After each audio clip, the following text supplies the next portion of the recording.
Ladies and gentlemen, my name is Anthony DiGeronimo, and today we will be going over the true meaning of fire. Before we do get into the meaning of fire, I have a question for you parents. Has your son or daughter ever enjoyed your cooking so much that they called it fire? If they have, this probably left you confused. It probably left you up all night wondering what your child meant when they said fire. Did they not like it? Did they think it was too hot? Luckily for you, I'm here to solve all of your concerns. Odds are, if you hear someone under the age of 26 using the word fire, it most likely does not mean what you think. In order to stay in contact with the younger generation of America, it is incredibly crucial that you all learn the modern meaning of fire. As you can see here, I used fire in a conversation with my mother, and she had no idea what it meant. This is the sad reality of the world we live in. On the bright side, however, you will be able to impress all of your middle-aged friends with a cool new word you learned how to use. Now that we have gone over all of this, it is finally time to reveal the real definition of fire. Fire is an adjective used to describe something that is enjoyable, exciting, amazing, etc. Almost anything can be labeled as fire. Music, clothes, food, ideas. There's truly no limit to how this word can be used. Now you may be thinking to yourself, why should I trust this random kid on what fire means?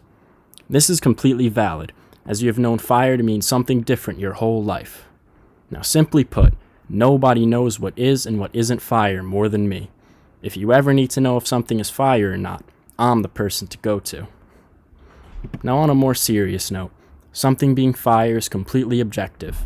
However, you should still trust me because I am surrounded by people that use it every day and see people using it on social media every day as well. For example, in this tweet, someone says, "You know the song is fire when you restart it before it ends." He's basically saying that if you do happen to restart a song before it ends, it must be a very good song. Music is the most common example of someone calling something fire today. Now, we see an example on TikTok of someone calling a young man's haircut fire. This one's pretty self-explanatory. Now finally, we have one of my own examples of a conversation with one of my friends. I told him about a good picture I took, and after I sent it, his first response was, "That's fire." Now that you know that I am a trustworthy source, it is still important to note that there are appropriate times and much less appropriate times to use this word. For example, if you're in the doctor's office, and the doctor comes out and says, "Great news, you have no new diseases today," replying with, "Oh, that's fire," would not be an appropriate response. Although it is a very good thing that you didn't contract any new diseases, there's still a time and a place to say everything. If one of your friends texted you, however, asking if you wanted to go out later that night, and you responded with, "Yeah, that would be fire," this is perfectly acceptable.